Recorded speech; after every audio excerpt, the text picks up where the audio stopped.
Salam jumpa lagi Bapak Ibu, saudara-saudariku, orang-orang muda serta anak-anak yang terkasih dalam Tuhan.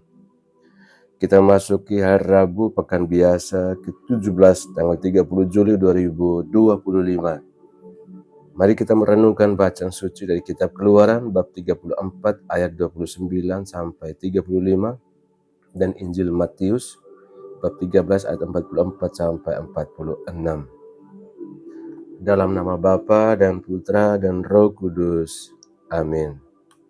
Bapak Ibu, saudara-saudariku, orang-orang muda serta anak-anak yang terkasih dalam Tuhan.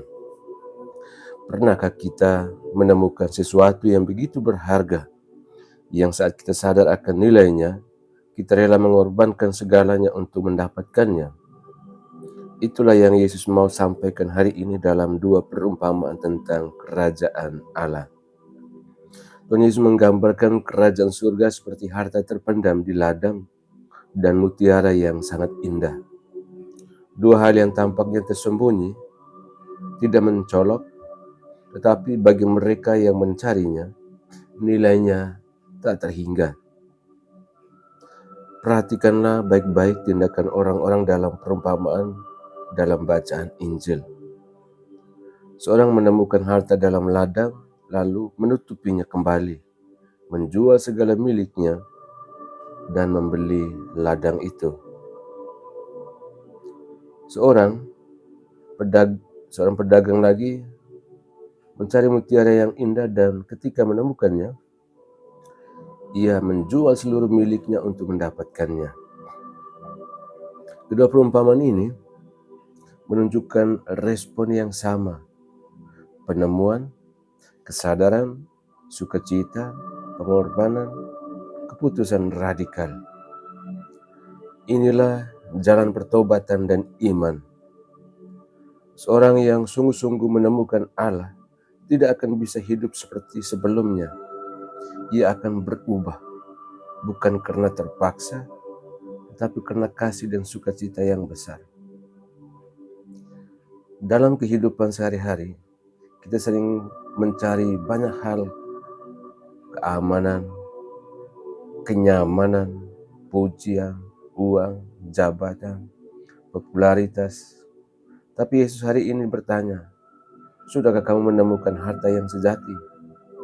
Harta itu adalah kerajaan Allah, yaitu hidup dalam persatuan dengan Tuhan, dalam kasih, dalam damai, dalam pengampunan, dalam harapan yang kekal. Kerajaan Allah itu bukan soal tempat, tapi soal cara hidup.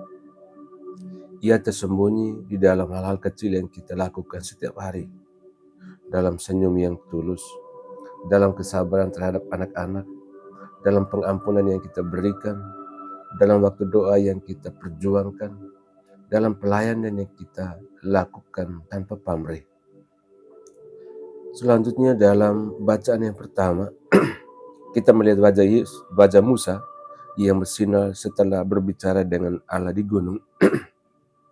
Ia tidak sadar bahwa wajahnya bercahaya, namun orang lain melihatnya dan tak berani mendekat.